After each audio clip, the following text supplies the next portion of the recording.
John chapter 8, you see Jesus having this sequence of conversations with this large group of people. But then specifically in verse 31, it says, Jesus said to the people who believed in him. I thought that was interesting because there were a lot of people there, and it was a real mixed bag of folks. But Jesus said to those who believe in me, it's almost like he's assuming everyone in the audience has a general idea of who he is.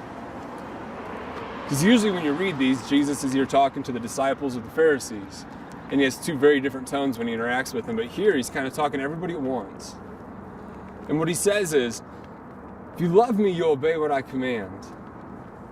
And that truth, in loving me and following me, that will set you free. And he's saying it to everybody. And he says all of them are believers in some way. I think what was happening here is everybody in that group believed Jesus was a Messiah, but they didn't understand what kind of Messiah he was. They didn't fully get the full scope of the picture of what Christ was wanting to do. Because you had two camps of people. You had the Jewish religious elite that really believed that the Messiah God was going to send was going to be this political conquering hero. And they were hoping for that. They were hoping that the Messiah would just come in and have a huge win for them right in the here and now. But Jesus was on a different page. He came to be a humble and a suffering servant. He didn't come to physically defeat the Romans. He didn't come to physically set the Jewish people free. He came to show them the way and the path to the kingdom of God. Have you ever just been on the wrong page with somebody else? I don't think there's anything more confusing than being on the wrong page but thinking you're on the right page with someone. That has the potential to just mess all sorts of things up. I think that's what the Jewish people were. They thought they were on the same page as Jesus was. They thought they were on the right track with him. But man, somehow, they just totally missed it. They weren't on the same page.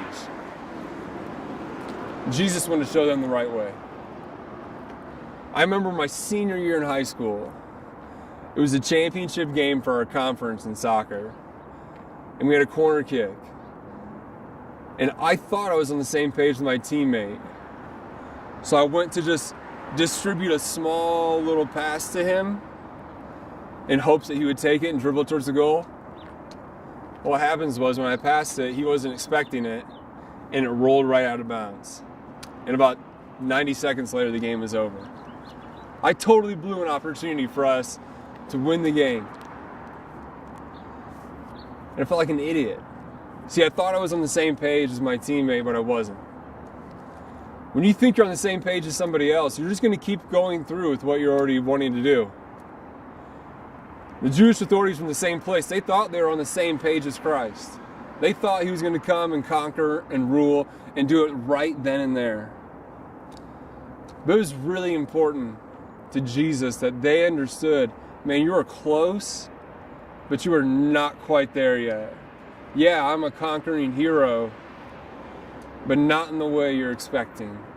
The saddest part about this story is I think the Jewish authorities were so close. And they were almost on the right page. But man, they just weren't quite there. And it doesn't seem like they were totally willing to be there. So what would it take for you to get on the same page as Jesus? What would it take for you to get on the right path? So I think the hardest part about starting is actually admitting that maybe you're not all the way there yet. So the thought I want to leave you with is if this truth really sets you free and you're not quite on the same page, you're not quite walking down the same path, what would it take for you to get on the same page as Jesus?